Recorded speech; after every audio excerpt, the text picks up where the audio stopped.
L'installation est un procédé déterminant pour obtenir un dispositif sûr et efficace.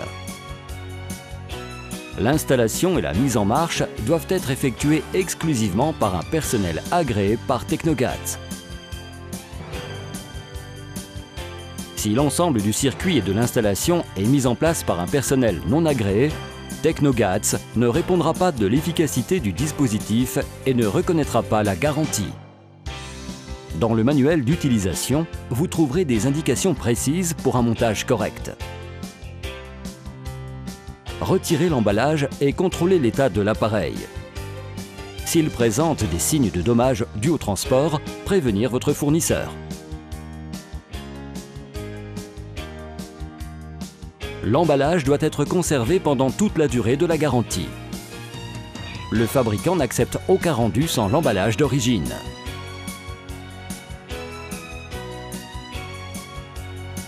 Placez le dispositif sur une surface plane et stable.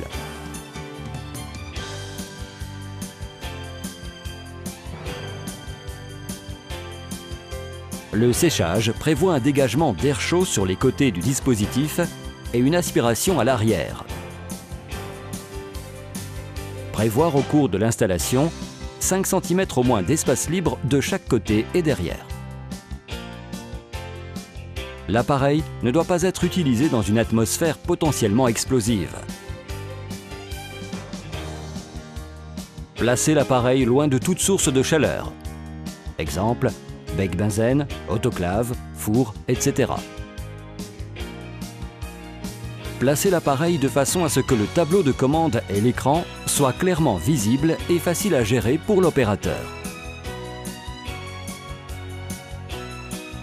Contrôlez l'intégrité du câble d'alimentation. Multistérile a besoin d'être raccordé au réseau hydraulique pour l'arrivée et l'évacuation de l'eau et des liquides détergents et désinfectants. Il faut donc que ce soit un technicien qui effectue correctement les branchements.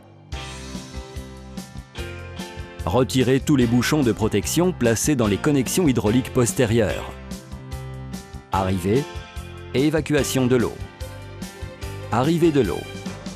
Utilisez le tuyau d'alimentation fourni à cet effet en branchant l'une des extrémités au raccord du multistérile et l'autre au raccord d'arrivée du réseau hydraulique.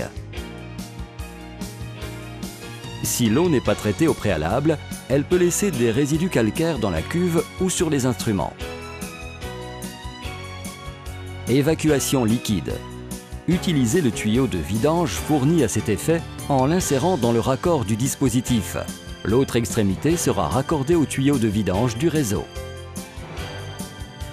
La vidange s'effectue par chute. Vérifiez donc toujours que le niveau de vidange soit inférieur au plan du dispositif. Il n'y ait aucun siphon, coude ou étranglement dans le tuyau de vidange. L'évacuation des liquides s'effectue par chute. Le tuyau de vidange doit donc être placé plus bas que le plan d'appui du dispositif. Autrement, l'appareil se bloquera et signalera l'erreur.